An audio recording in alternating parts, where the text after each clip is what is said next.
Hello, welcome to another History Channel video. Today we're going to talk about Mexico, Cuba and Brazil's democracy and capitalism. Hope you like it. Democracy is a governmental system based on the belief of freedom and equality between people, in which power is held by elected representatives.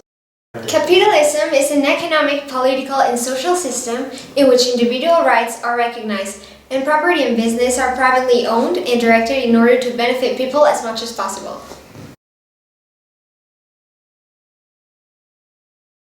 Mexico's independence war started on September 16, 1810, with Miguel Hidalgo as leader of the movement. The Plan of Iguala is a peace treaty made on February 24, 1821 to end Spain region. But it was until September 21st that the Treaty of Cordoba was signed, which confirmed the Plan of Iguala and Mexico's independence. Mexico's independence war left this country in a state of disorder and deterioration. Slowly, the Mexicans began building their social and political infrastructure to make way for a republican government.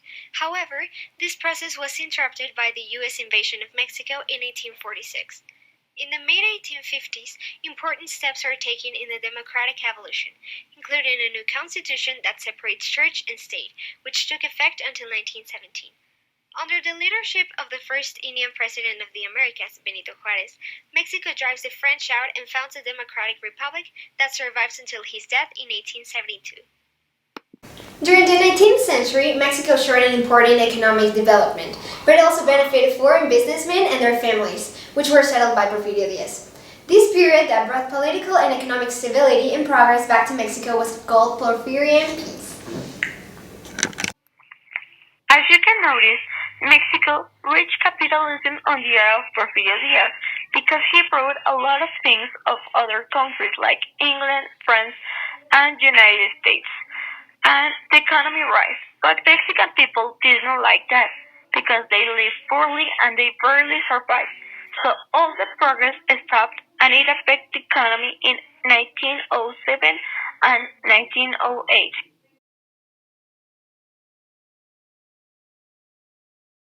This country maintained Portugal's monarchy from 1808 until 1825. This government was a representative parliamentary constitutional monarchy under Emperors Don Pedro I and his son Don Pedro II. During this century, the colony's economy was centered on agricultural exports to Europe. First, sugar cane, but eventually cotton, tobacco, cocoa, and coffee were exported as well.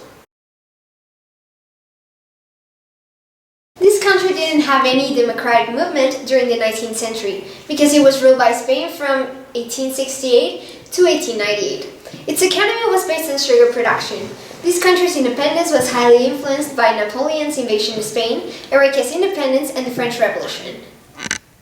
Cuba was transformed from a sleepy, unimportant island into the major sugar producer in the world.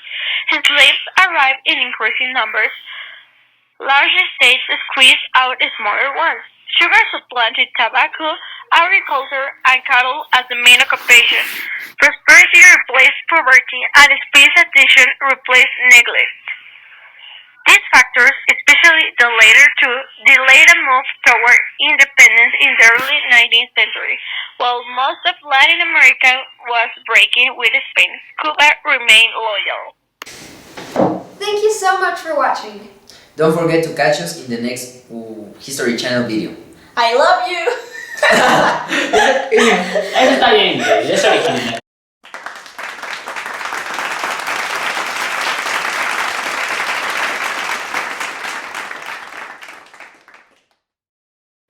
Our democracy and capitalism definitions were retrieved from Cambridge University Press.